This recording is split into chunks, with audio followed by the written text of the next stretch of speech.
نحمده ونصلي على رسوله الكريم اما بعد اقتربت الساعة وانشق القمر۔ علامات قیامت کی گزشتہ اقساط میں بیان شدہ تفصیلات کا خلاصہ یہ نکلا کہ آخر زمانے میں امام مہدی رضوان اللہ علیہ کا ظہور برحق ہے۔ ان کا نام محمد بن عبداللہ یا احمد بن عبداللہ ہوگا۔ ان کا سلسلہ نسب حضرت فاطمہ الزہرا رضی اللہ تعالیٰ عنہا سے ہو کر حضور صلی اللہ علیہ وسلم کے ساتھ جا ملے گا۔ ان کی ولادت باسعادت مدینہ طیبہ میں ہوگی۔ ان کی سیرت و اخلاق، ان کا حلیہ مبارک، بوقت ظہور علامات اور قبل الظہور واقعات بالتفصیل آپ سن چکے ہیں۔ اب آپ ان واقعات کو تسلسل کے ساتھ سنیں گے تو اس سے انشاءاللہ ایک نیا لطف حاصل ہوگا۔ تو میں چاہتا ہوں کہ اب تسلسل کے ساتھ ان واقعات کو بیان کر دیا جائے، لیکن یہ بات ضرور ذہن نشین رہنی چاہیے کہ واقعات کی اس ترتیب سے ظہور مہدی کے لیے مہینے اور سن کا تعین یہ قطعاً ناروا اور غلط ہے اور اس مضمون کے مقصد کے خلاف ہے۔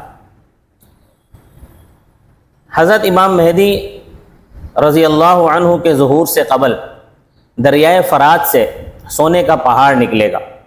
لوگوں کو جب خبر ہوگی تو وہ اس کے حصول کے لیے دریائے فرات کی طرف روانہ ہوں گے۔ وہاں 3 آدمی قائدانہ حیثیت سے اکٹھے ہوں گے اور دریائے فرات پر سونے کے اس پہاڑ کے حصول کے لیے یہ تینوں باہم اپنے لشکر کے ساتھ جنگ کریں گے، اور ان تینوں میں سے ہر ایک کسی نہ کسی خلیفے یا بادشاہ کا بیٹا ہوگا۔ ان تینوں کے لشکروں کے درمیان اس قدر شدید قتال ہوگا کہ ہر 100 میں سے 99 آدمی قتل ہو جائیں گے۔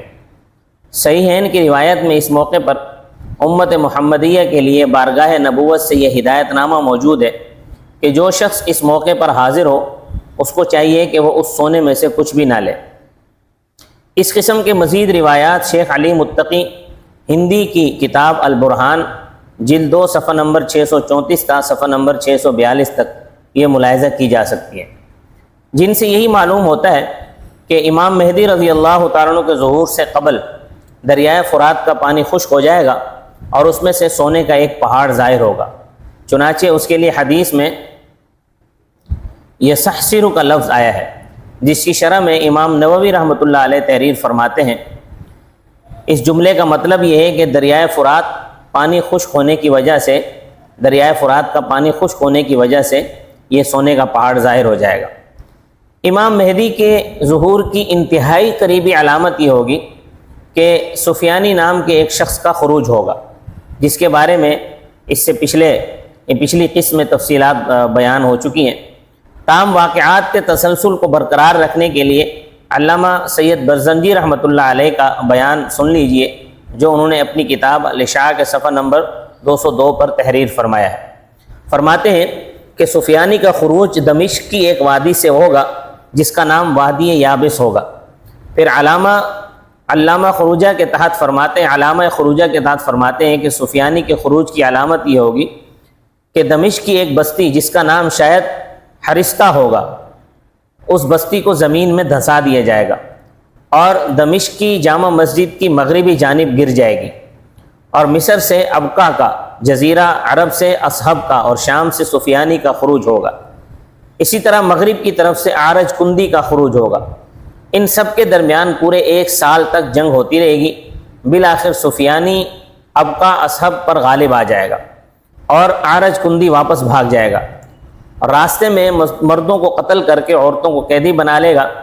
پھر وہ جزیرۃ العرب میں پہنچے گا تو وہاں سفیانی قیس نامی شخص سے نبرد آزما ہوگا۔ آخر الامر وہی غالب آئے گا اور ان کے جمع کردہ اموال پر قابض ہو جائے گا۔ یوں یہ سفیانی تینوں لشکروں پر غالب آ جائے گا۔ پھر سفیانی ترکی اور روم والوں سے قرقیسہ کے مقام پر جنگ کرے گا اور حسب سابق ان پر بھی غالب آ جائے گا۔ زمین میں فساد برپا کر دے گا، عورتوں کے پیٹ چاک کر کے ان میں سے بچوں کو نکال کر قتل کر دے گا۔ اس دوران کچھ قریشی افراد بھاگ کر قسطنطنیہ چلے جائیں گے۔ جب سفیانی کو یہ بات معلوم ہوگی تو وہ روم کے فرمان روا کے پاس یہ پیغام بھیجے گا کہ ان کو میرے پاس بھیج دو۔ وہ اس کے حکم کی تعمیل میں ان لوگوں کو واپس بھیج دے گا، اور سفیانی دمشق شہر کے کسی دروازے پر ان کی گردنیں اڑا دے گا۔ کچھ عرصے کے بعد اس کے پیچھے ایک جماعت شورش برپا کر دے گی، سفیانی ان کی طرف پلٹے گا، ان میں سے ایک گروہ کو قتل کر دے گا، اور باقیہ ماندہ لوگ شکست کھا کر خراسان میں پناہ گزین ہو جائیں گے۔ سفیانی اپنے گھوڑے کو ان کی تلاش میں رات کی سیاہی اور سیلاب کے بہاؤ کی طرح دوڑائے گا، یعنی دن رات ایک کر دے گا ان کو تلاش کرنے کے لیے۔ اس دوران جہاں سے بھی وہ گزرے گا وہاں تباہی پھیلائے گا، قلعوں کو منہدم کر دے گا، بغداد پہنچ کر 1,00,000 آدمیوں کو موت کے گھاٹ اتار دے گا۔ پھر کوفہ کی طرف روانہ ہوگا، وہاں 60,000 افراد کو تحقیق کر دے گا، عورتوں اور بچوں کو قیدی بنا لے گا۔ تمام شہروں میں سفیانی اپنے فوجی پھیلا دے گا، اور اہل خراسان کو بہر صورت تلاش کرنے پر مصر ہوگا، اور اسی دوران ایک لشکر مدینہ منورہ کی طرف بھی بھیجے گا جو اہل بیت نبوی میں سے ہر اس شخص کو پکڑے گا جس پر وہ قادر ہوگا، اور بنو ہاشم کے مردوں اور عورتوں کو قتل کر دے گا۔ اس کے بعد سفیانی اس لشکر کے ایک حصے کو کوفہ واپس بلا لے گا، باقی لوگ خشکی میں منتشر ہو جائیں گے۔ اس وقت امام مہدی اور مبیز، اور ایک روایت کے مطابق مہدی اور منصور 7 افراد کے ساتھ مکہ مکرمہ میں جا کر روپوش ہو جائیں گے۔ ادھر جب گورنر مدینہ کو ان کے فرار ہونے کی اطلاع ملے گی تو وہ مکہ مکرمہ کے گورنر کو یہ خط لکھے گا کہ جب تمہارے پاس فلاں فلاں نام کے آدمی پہنچے تو ان کو قتل کر دو۔ گورنر مکہ کو یہ بات بڑی ناگوار گزرے گی، وہ اس سلسلے میں اپنے مشیروں سے مشورہ کرے گا۔ وہ مشورہ کر ہی رہا ہوگا کہ رات کے وقت وہ لوگ اس کے پاس پناہ حاصل کرنے کے لیے پہنچیں گے۔ گورنر مکہ ان سے کہے گا کہ آپ لوگ یہاں بے خوف و خطر اطمینان کے ساتھ رہو۔ اس کے بعد نہ جانے وہ کیا سوچ کر ان میں سے 2 آدمیوں کو قتل کرنے کے لیے اپنے بندے بھیج دے گا۔ چنانچہ ان میں سے ایک تو قتل ہو جائے گا اور دوسرا بچ جائے گا۔ وہ اس طرح کہ وہ لوگ نفس زکیہ کو حجر اسود اور مقام ابراہیم کے درمیان قتل کر دیں گے۔ اس وقت اللہ تعالیٰ کو اور تمام آسمان والوں کو گورنر مکہ کی دھوکہ دہی پر غصہ آ جائے گا۔ ادھر وہ دوسرا شخص جو قتل ہونے سے بچ گیا ہوگا اپنے ساتھیوں کو آ کر خبر کر دے گا کہ ان کے ساتھ دھوکہ ہوا ہے۔ چنانچہ وہ لوگ وہاں سے نکل کر طائف کے ایک پہاڑ پر پڑاؤ ڈالیں گے، وہاں رہ کر لوگوں کو پیغامات کے ذریعے سے جہاد کی ترغیب دیں گے۔ لوگ اس کے لیے تیار ہو جائیں گے۔ جب اہل مکہ کو اس کی خبر ہوگی تو وہ اہل مکہ ان سے جنگ کریں گے۔ یہ لوگ اہل مکہ کو شکست دے کر مکہ مکرمہ میں داخل ہو جائیں گے۔ اس دوران چونکہ گورنر مکہ قتل ہو چکا ہوگا اور حج کا موسم بھی قریب ہوگا، اس لیے اس سال لوگ بغیر امیر کے حج کریں گے، اور جب مینا میں پہنچیں گے تو کسی بات پر لڑائی جھگڑا کرتے ہوئے کتوں کی طرح ایک دوسرے پر پڑیں گے، اور خوب قتل و قتال ہوگا۔ حجاج اکرام کو لوٹا جائے گا، جمرہ عقبہ کے پاس خوب خون ریزی ہوگی۔ اسی دوران پوری دنیا میں سے 7 بڑے بڑے علماء بغیر کسی سابقہ تیاری کے، یعنی وہ کسی تیاری کے ساتھ نہیں آئے ہوں گے، بغیر کسی تیاری کے مکہ مکرمہ پہنچیں گے۔ ان میں سے ہر ایک کے ہاتھ پر 310 یا کچھ اوپر افراد نے بیعت کر رکھی ہوگی۔ یہ علماء مکہ مکرمہ میں جمع ہو کر ایک دوسرے سے دریافت کریں گے، پوچھیں گے کہ تم کیوں آئے ہو؟ ہر ایک کا یہی جواب ہوگا کہ ہم تو اس آدمی کی تلاش میں آئے ہیں جس کے ہاتھ پر یہ فتنے ختم ہوں گے اور قسطنطنیہ فتح ہوگا۔ ہم اس شخص کو اس کے اور اس کے والدین کے نام سے پہچانیں گے۔ چنانچہ وہ 7 علماء اس پر متفق ہو کر امام مہدی کو تلاش کریں گے، اور جب ایک شخص میں مہدی موعود کی تمام علامتیں پائیں گے تو اس سے کہیں گے آپ فلاں بن فلاں ہیں۔ وہ شخص جواب میں کہے گا کہ میں تو ایک انصاری آدمی ہوں، یہ کہہ کر وہ وہاں سے چلا جائے گا۔ وہ علماء دوسرے جاننے والوں سے اس شخص کے بارے میں پوچھیں گے تو وہ کہیں گے کہ وہی تو تمہارا مطلوبہ آدمی تھا، لیکن اس دوران امام مہدی مدینہ منورہ جا چکے ہوں گے۔ اب وہ لوگ ان کی تلاش میں مدینہ منورہ جائیں گے۔ امام مہدی کو جب اس کی اطلاع ملے گی کہ وہ تو مدینہ آ رہے ہیں تو وہ امام مہدی مدینہ سے پھر مکہ آ جائیں گے۔ غرض اس طرح مکہ سے مدینہ کی طرف ان کے، مدینہ سے مکہ اور مکہ سے مدینہ کی طرف ان کے 3 چکر لگیں گے۔ تو اس مقام پر ایک سوال پیدا ہوتا ہے کہ واقعات کی اس تفصیل سے تو یہ بات معلوم ہوتی ہے کہ حضرت امام مہدی کی بیعت جس سال ہوگی اسی سال مینا میں خون ریزی ہوگی، اسی سال چند ایام کے بعد ماہ محرم الحرام میں عاشورہ کی رات کو ان کے ہاتھ پر بیعت ہوگی، اور اس دوران وہ 7 علماء مدینہ کے 3 چکر بھی لگائیں گے، حالانکہ مدینہ اور مکہ کے درمیان کافی طویل فاصلہ ہے، تو اس مختصر سی مدت میں یہ کیسے ممکن ہے؟ تو اس کا جواب یہ ہے کہ آج کل تو اس قدر تیز رفتار سواریاں موجود ہیں کہ اس پر تو اشکال ہونا ہی نہیں چاہیے، یہ اعتراض تو کوئی حقیقت ہی نہیں رکھتا، جبکہ پوری دنیا سمٹ کر ایک محلہ بن چکی ہے۔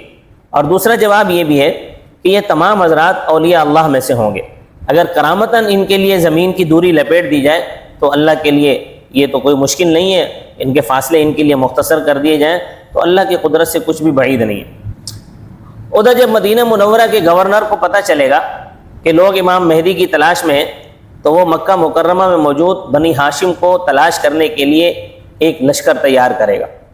اس اثناء میں وہ 7 علماء تیسری مرتبہ امام مہدی کو مکہ مکرمہ میں حجر اسود پر جا لیں گے اور ان سے کہیں گے اگر آپ نے بیعت کے لیے اپنا ہاتھ نہ بڑھایا تو پھر ہمارا گناہ بھی آپ پر ہوگا اور ہمارا خون بھی آپ کے ذمہ ہوگا، یعنی آپ اس کے ذمہ دار ہوں گے، کیونکہ سفیانی کا لشکر ہماری تلاش میں ہے جس کا سردار قبیلہ حزم کا ایک آدمی ہے، اور وہ علماء امام مہدی کو بیعت نہ کرنے پر قتل تک کرنے کی دھمکی دے دیں گے۔ کتاب الفتن کی روایات میں ان الفاظ کا اضافہ ہے کہ لوگ کسی بہترین قائد کی تلاش میں ہوں گے اور تلاش کرتے کرتے امام مہدی تک جا پہنچیں گے جو کعبے کے ساتھ اپنے چہرے کو چپکا کر رو رہے ہوں گے۔ راوی حدیث حضرت عبداللہ بن عمر فرماتے ہیں کہ گویا اس وقت میں ان کے آنسوؤں کو دیکھ رہا ہوں، لوگ ان سے بیعت کی درخواست کریں گے تو وہ فرمائیں گے تم پر افسوس ہے کہ اس قدر وعدہ خلافی اور خون ریزی کے بعد تم میرے پاس آئے ہو۔ اس روایت میں تو 7 علماء کا ذکر نہیں ہے، لیکن دوسرے مقام پر ان 7 علماء کا ذکر ہے۔ اسی طرح سید برزنجی رحمۃ اللہ علیہ نے بھی ان علماء کا ذکر کیا ہے، اس لیے اس روایت کو بھی انہی 7 علماء پر محمول کیا جائے گا۔ مجبور ہو کر امام مہدی رضوان اللہ علیہ حجر اسود اور مقام ابراہیم کے درمیان بیٹھ کر بیعت کے لیے اپنا ہاتھ آگے بڑھائیں گے اور ان سے بیعت لیں گے، گویا یہ خصوصی بیعت ہوگی۔ پھر اسی دن جب کہ عاشورہ کی رات ہوگی، عشاء کی نماز کے وقت حضور صلی اللہ علیہ وسلم کے جھنڈے حضور صلی اللہ علیہ وسلم کی قمیص اور تلوار کے ساتھ ظہور فرمائیں گے۔ عشاء کی نماز پڑھنے کے بعد مقام ابراہیم کے پاس آ کر 2 رکعت نماز ادا فرمائیں گے، پھر ممبر پر چڑھ کر بآواز بلند یوں خطاب فرمائیں گے کہ اے لوگو، میں تمہیں تمہارے رب کے سامنے کھڑے ہونے سے ڈراتا ہوں، اس بارے میں تمہیں نصیحت کرتا ہوں۔ اس کے بعد ایک طویل خطبہ ارشاد فرمائیں گے جس میں لوگوں کو سنتوں کو زندہ کرنے اور بدعتوں کو ختم کرنے کی ترغیب دیں گے۔ امام مہدی کا خطبہ انشاءاللہ اگلی قسط میں بیان ہوگا۔ اللہ تبارک و تعالی مجھے اور آپ کو امام مہدی کے لشکر میں شامل فرمائے۔ اگر ہماری زندگی میں وہ تشریف لے آئیں تو اللہ پاک ہمیں ان کی معیت میں جہاد کرنے کی توفیق عطا فرمائے۔ وما علینا الا البلاغ المبین۔